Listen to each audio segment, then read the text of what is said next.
Boa noite. Boa noite.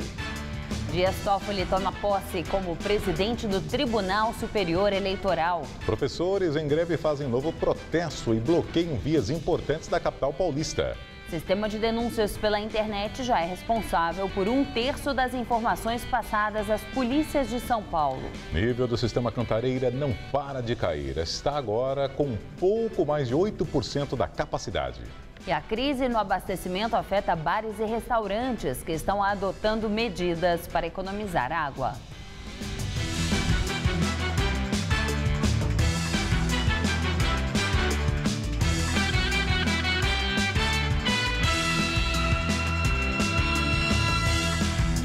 Implantado há 5 meses, o sistema de denúncias anônimas feitas pela internet, Web Denúncia, já é responsável por 1/3 das informações passadas às polícias civil e militar de São Paulo. A utilização do serviço cresceu 19% em 4 meses e 2 casos de latrocínio, que é o roubo seguido de morte, já foram solucionados.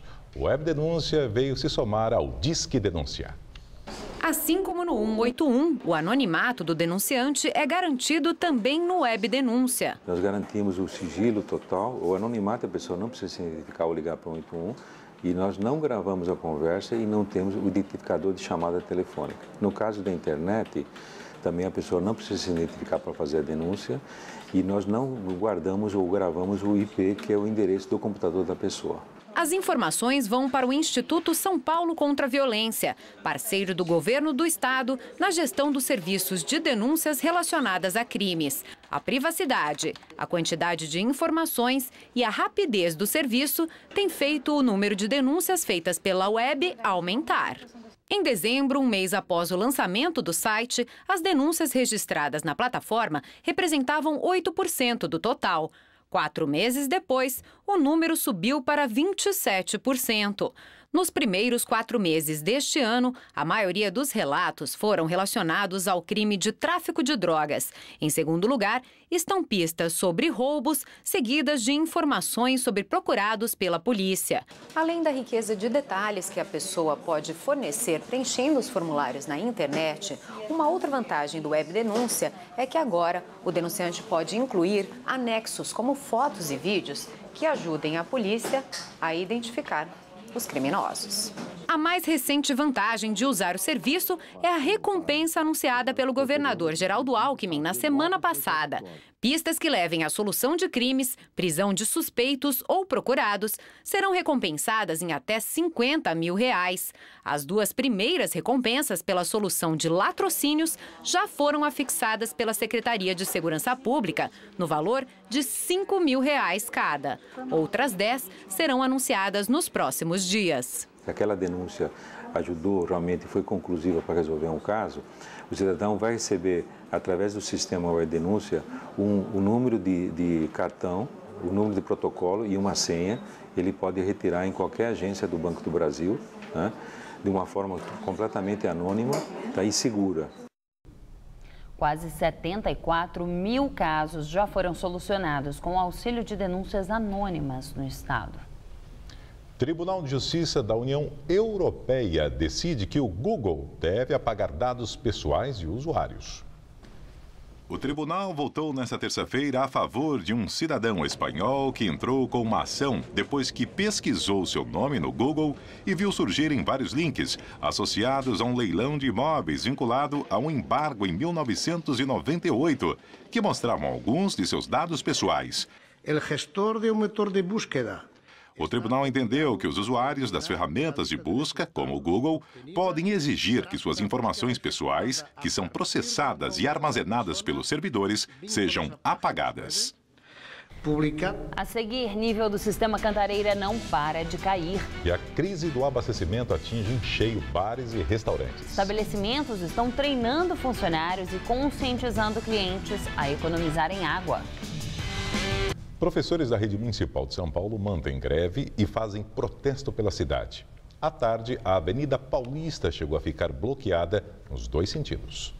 O vão livre do MASP foi tomado por manifestantes logo depois do almoço nesta terça-feira. Segundo o Sindicato dos Professores de São Paulo, entre 10 e 12 mil educadores tomaram a Avenida Paulista no sentido da Avenida Consolação. O trânsito foi desviado e a passeata seguiu até a Prefeitura de São Paulo. Este já é o quarto ato dos professores desde que a greve começou há 21 dias. Eles resolveram continuar a paralisação, mesmo depois que o prefeito Fernando Haddad anunciou um reajuste de 15% para quem recebe o piso salarial na semana passada. O sindicato diz que isso não é o suficiente. A proposta apresentada pelo governo resume-se somente a apresentar um abono salarial que atinge 16 mil profissionais de educação de um universo de 94 mil educadores. É muito pouco. O presidente do sindicato, Cláudio Fonseca, diz ainda que o outro reajuste anunciado de 13% para toda a categoria, inclusive aposentados, é um abono previsto em lei que apenas foi cumprido. O governo municipal prometeu a incorporação do benefício exigido pela categoria para 2015 e alega a falta de dinheiro em caixa. Mas não há falta de recursos para investir na construção de estádios de futebol. Pode até haver construção, mas com dinheiro privado. Se falta a educação, porque dá tanta importância a investimento na construção de estádios de futebol. Greve de ônibus no Rio de Janeiro. Motoristas param pela segunda vez em menos de uma semana. Dessa vez, a paralisação de 48 horas já provocou a depredação de 74 coletivos. A greve teve início à meia-noite. Segundo a Prefeitura do Rio, apenas 16% dos ônibus estavam circulando nas ruas. Mais de 70% dos motoristas, cobradores e fiscais aderiram à greve. Os grevistas não aprovam o acordo feito entre o sindicato da categoria e o consórcio Rio Ônibus, que prevê aumento salarial de 10%. Eles pedem reajuste de 40%. Com a paralisação, os passageiros tiveram que enfrentar filas e as vans foram a principal alternativa para os cariocas que precisaram se deslocar. Imagens divulgadas pelo sindicato que representa as empresas do setor mostram um depoimento de um motorista. Segundo ele, na primeira viagem do dia, 2 rodoviários em uma moto cercaram o coletivo e o ameaçaram com uma arma de fogo. Como é que eu vou voltar? O cara quebrou e falou que o próximo é inimigo. Como é que eu vou voltar? Você fica impotente, né? Toma uma paulada ali no teu vidro ali do teu lado ali, como é que você fica? E uma liminar concedida pela Justiça determina que 70% dos motoristas voltem ao trabalho. O descumprimento da decisão pode acarretar multa diária de R$50 mil ao Sindicato Municipal dos Trabalhadores e Empregados em Empresas de Transporte Urbano de Passageiros. Mesmo assim, os grevistas afirmam que a paralisação continuará amanhã. Nível do sistema Cantareira continua caindo e atinge mais um recorde negativo. Agora a represa está só com 8,6% da sua capacidade. Só neste mês, o reservatório perdeu 1,9% de sua capacidade. Nas primeiras 2 semanas, choveu apenas 0,6 milímetros na região. Diante da falta de chuvas nos últimos meses, o governo paulista decidiu antecipar o uso da água acumulada no fundo da Cantareira, o chamado volume morto. Segundo a companhia, essa água poderá abastecer a Grande São Paulo por 4 meses. O governador Geraldo Alckmin disse que a reserva começará a ser utilizada pela Sabesp na próxima quinta-feira. Nós só pretendemos utilizar os 400 milhões de metros cúbicos de água, 182 milhões. Por isso, nós chegamos à próxima estação das chuvas, cobre todo o final do outono e o inverno. Sabesp lança campanha para incentivar estabelecimentos comerciais a reduzirem o consumo de água. Aqui em São Paulo, bares e restaurantes já estão adotando medidas para evitar o desperdício. Marcos trabalha no bar e passou a desempenhar papel importante. Fiscaliza o uso da água durante a realização das tarefas, para que não haja desperdício. A gente lavava tudo com a mangueira, né, a torneira, enfim. A gente pega um balde de água e vai na necessidade que realmente precisa do bar. Mantendo o bar limpo, né, e ao mesmo tempo economizando. Ele está animado com o desafio proposto pela patroa. Eu chamei os nossos funcionários e falei, pessoal, se a gente reduzir o consumo da água, todo o dinheiro que a gente reduziu, digamos, reduzimos R$200, ele será dividido com toda a equipe da cozinha e da limpeza na parte da manhã. Interessante, né? Para todos, mas o mais importante de tudo, na verdade, é a consciência que você vai adquirir com essa brincadeira, né? O bar fixou informativos avisando sobre a necessidade de economizar água. As peças fazem parte de uma campanha da Sabesp em parceria com a Associação Brasileira de Bares e Restaurantes. Para cada 20% de volume economizado, o cliente recebe 30% de bônus na conta, o que ele pode investir em redução de consumo, equipamentos de redução do consumo nos seus estabelecimentos e ficar com uma conta d'água barata para sempre. A campanha deve continuar até dezembro, se tudo se normalizar. Já nesse restaurante, no bairro da Aclimação, a primeira medida foi eliminar a mangueira para serviços de limpeza. Rodo e pano úmido todos os dias resolveram o problema. A economia de água já ultrapassa 20%. Porque reduziu o gasto com água, mas aumentou o gasto com produtos de limpeza, é isso? Isso, ficou quase elas por elas na questão financeira, mas a gente tem esse benefício que é economizar água aí para toda a população. A torneira para os clientes já conta com temporizador para evitar desperdício. Já vai instalar essa semana alguns redutores de pressão de água, né? A gente vai manter a política de não lavar calçada, não lavar salão, mantendo a limpeza do salão com pano, aumentando um pouco os produtos de limpeza e reduzindo um pouco o consumo de água. A semana continua com dias típicos de outono, noites frias e tardes ensolaradas com temperaturas amenas. E por enquanto, nada de chuva. Segundo os meteorologistas, só há expectativa de pancadas no final de semana. E mesmo assim, fracas e rápidas. Vamos ver como fica o tempo amanhã em todo o estado com Mariana Armentano. O tempo continua firme e ensolarado nesta quarta-feira na maior parte do estado. A passagem de uma frente fria fraca pelo oceano favorece a formação de muitas nuvens ao longo do dia no oeste e sul paulistas. Mas o sol ainda aparece e não chove nessas regiões. Máxima de 26 graus em Presidente Prudente e de 27 em Presidente Bernardes. Na região de Bauru, mínima de 16 e máxima também de 27 graus. Aqui na capital, o sol predomina, a umidade do ar fica baixa durante a tarde e o tempo segue firme. A sensação ainda é de frio ao amanhecer. Amanhã, mínima de 15 e máxima de 25 graus. Na quinta, a máxima sobe para 26. E na sexta-feira, a nebulosidade aumenta e a máxima prevista fica em torno dos 25 graus. Dias Toffoli toma posse como presidente do Tribunal Superior Eleitoral. Ele assumiu o lugar de Marco Aurélio Mello, que encerrou os 4 anos de mandato no cargo.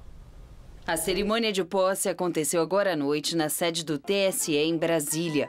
Estiveram presentes no evento 3 pré-candidatos à presidência da República nas próximas eleições. A presidente Dilma Rousseff, do PT, o presidente do PSB, Eduardo Campos, e o senador Aécio Neves, do PSDB. José Antônio Dias Toffoli, que também é ministro do Supremo Tribunal Federal, comandará o TSE durante as eleições deste ano. O vice é Gilmar Mendes, também ministro do Supremo. O mandato tem duração de 4 anos. Nos próximos dias, tomará posse como ministro titular Luiz Fux, que também já integra o STF. Em visita ao sertão nordestino para vistoriar as obras de transposição do Rio São Francisco, a presidente Dilma Rousseff reconhece que houve atrasos. A presidente atribuiu ainda a demora para concluir o projeto ao fato da complexidade da construção ter sido subestimada. Eu não acredito que uma obra dessa em outro lugar do mundo leve 2 anos para ser feita. Nem tão pouco 1 ano, nem tão pouco 3. Ela é uma obra bastante sofisticada. Ela implica num tempo de maturação. Eu estou falando o seguinte, não estou negando que houve atrasos. Houve atrasos porque também eu acho que se superestimou muito, né, a velocidade que ela poderia ter, minimizando a sua complexidade. A obra, que levará água do Rio São Francisco a regiões historicamente atingidas pela falta de chuvas, começou em 2007. A previsão do governo é que a transposição seja concluída até dezembro do ano que vem. A presidente também elogiou o planejamento dos estados do Nordeste no que diz respeito ao abastecimento de água. Ela disse que nenhum líder nordestino foi surpreendido pela seca e alfinetou o governo do estado de São Paulo ao falar do problema da falta d'água. Vejam vocês que o Brasil está passando por um período de estiagem. E hoje, no Sudeste, nos estados mais ricos da federação, especialmente em São Paulo, estamos enfrentando uma seca de todas as proporções. Mas lá não tem uma obra dessa proporção para garantir a segurança hídrica. Ela esteve em vários pontos da obra da transposição do Rio São Francisco, em cidades de Pernambuco, Paraíba e Ceará. Gilberto Kassab diz não ver problema em serviço de Geraldo Alckmin nas eleições para governador. O ex-prefeito é pré-candidato ao pleito estadual pelo PSD, mas o partido estuda uma possível aliança para apoiar a reeleição de Alckmin. E eu não teria nenhum problema em ser vice do governador Geraldo Alckmin. É uma pessoa digna, uma pessoa que tem uma folha de serviços prestados no nosso estado. Se alguns momentos divergir deles, em momentos muito mais numerosos convergir.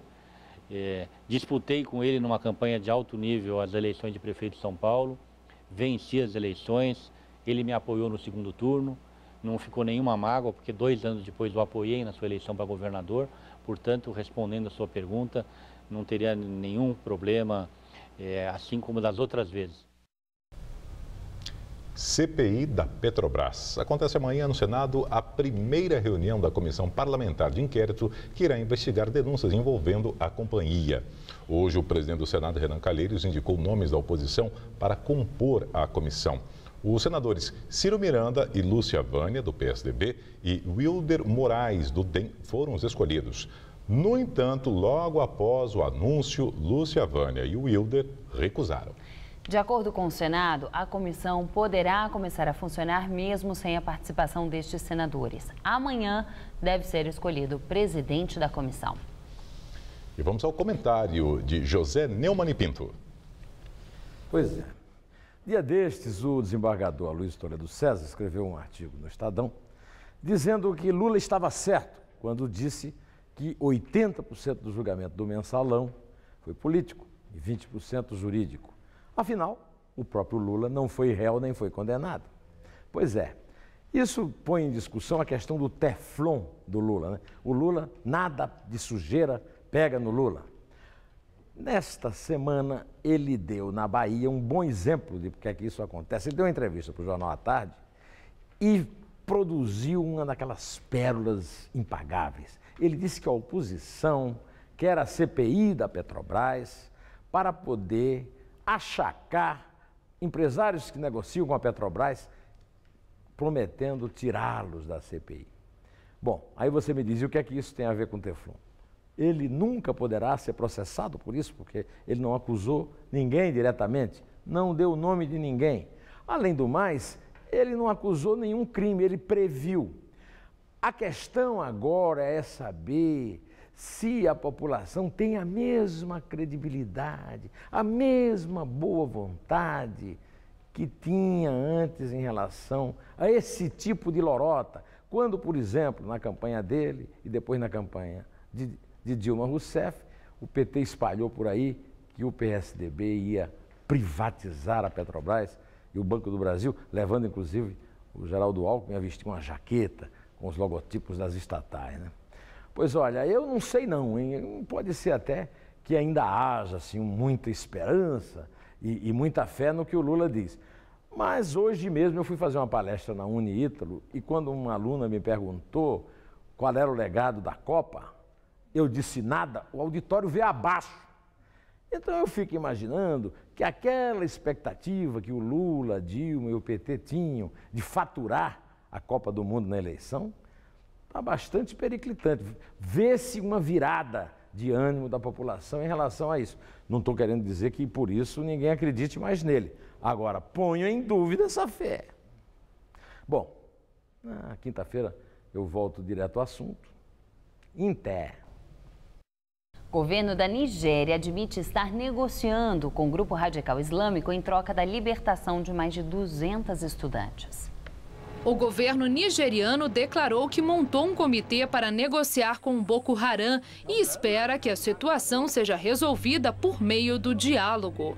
Ontem foi liberado um vídeo em que o líder do grupo, Abubakar Shekau, afirma que só libertará as estudantes caso membros presos do Boko Haram também sejam soltos. O governo investiga as imagens e disse que está estudando todas as possibilidades para resgatar as garotas o mais rápido possível. Na França, as ex-primeiras damas Carla Bruni Sarkozy e Valérie Trierweiler participam de um protesto pedindo a aceleração das operações de busca na Nigéria. Trierweiler declarou que as mais de 200 estudantes sequestradas são um símbolo da opressão contra as mulheres. Na Turquia, mina desaba e mata pelo menos 157 pessoas. Centenas ainda podem estar soterradas. O acidente aconteceu na cidade de Suma, região oeste do país, e foi causado pela explosão de um transformador de energia. Estima-se que as vítimas estejam a 4 quilômetros da entrada da mina e a 2.000 metros de profundidade. No momento do desabamento, 580 pessoas trabalhavam no local. Mas era horário de troca de turno e não se sabe ainda ao certo quantos funcionários estavam na mina. Enquanto os bombeiros não conseguem alcançar os mineiros, foram colocados canos para bombear oxigênio e garantir a circulação de ar no túnel. Na Coreia do Sul, o prédio de 7 andares inclina e corre o risco de desabar. O edifício ainda está em fase de construção. A estrutura principal foi concluída, mas as obras no interior da edificação não tinham começado. O prédio seria destinado a residências e salas comerciais e a entrega estava prevista para o final deste mês. Os bombeiros ainda investigam a causa do tombamento. A área foi isolada e os fornecimentos de gás e de energia elétrica cortados. As obras no prédio ao lado foram interrompidas. Relatório mostra que queda do avião da Air France foi causada por reação inapropriada da tripulação. O caso aconteceu em 2009. O acidente matou 228 pessoas. O relatório apresentado durante a investigação judicial do caso mostra que fatores humanos contribuíram para a queda do avião depois que houve uma perda momentânea das indicações de velocidade. O documento menciona a ausência de análise, má compreensão da situação e divisão equivocada de tarefas durante o acidente que poderia ter sido evitado, aponta o relatório. As investigações já tinham mostrado que o sensor que mede a velocidade do avião havia sido obstruído por cristais de gelo. Com isso, o piloto automático se desligou. No momento do incidente, quem estava no controle do avião era um copiloto. A aeronave caiu em junho de 2009 e fazia o trajeto Rio de Janeiro-Paris. Moradores, comerciantes e agentes culturais do bairro do Bexiga participam de mais uma edição do evento 13 na 13. O principal objetivo é chamar a atenção para a necessidade de revitalização da Rua 13 de Maio, o coração do bairro da Bela Vista. O grupo Ilu Obá de Mim é uma associação que preserva e divulga a cultura afro-brasileira. Há 6 anos se reúne na Rua 13 de Maio, no Bexiga, para a lavagem simbólica das escadarias, um dos monumentos históricos do bairro. No dia em que se comemora a abolição dos escravos, tambores e instrumentos de percussão entoados só por mulheres lembram da urgência em combater o preconceito e a desigualdade social, dos quais negros e descendentes são as vítimas mais numerosas. Os negros foram libertos, mas eles também não tinham posições sociais, né? Eles não tinham maneira de ganhar um modo de viver econômico, eles não tinham moradia e educação. E algumas coisas, essas relações que eu dei em relação ao negro, isso se repete. O grupo saiu em procissão por algumas das ruas do bairro do Bexiga. Esse evento faz parte da programação que aconteceu ao longo do dia aqui no bairro, promovida por associações de moradores e comerciantes que aproveitam a data para fazer um alerta diante da situação de abandono no bairro. Eles se queixam da falta de segurança e lutam pela preservação dos imóveis tombados num projeto para revitalizar o Bexiga.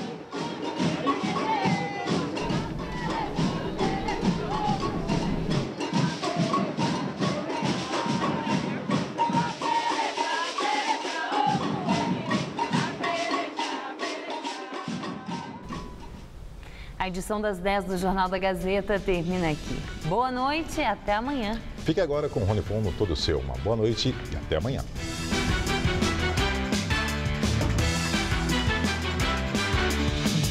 Nesta quarta, 11h30 da noite, Sofia Reis leva um famoso ator para correr no autódromo no Eu Nunca. Assista agora Todo Seu e logo após, A Máquina.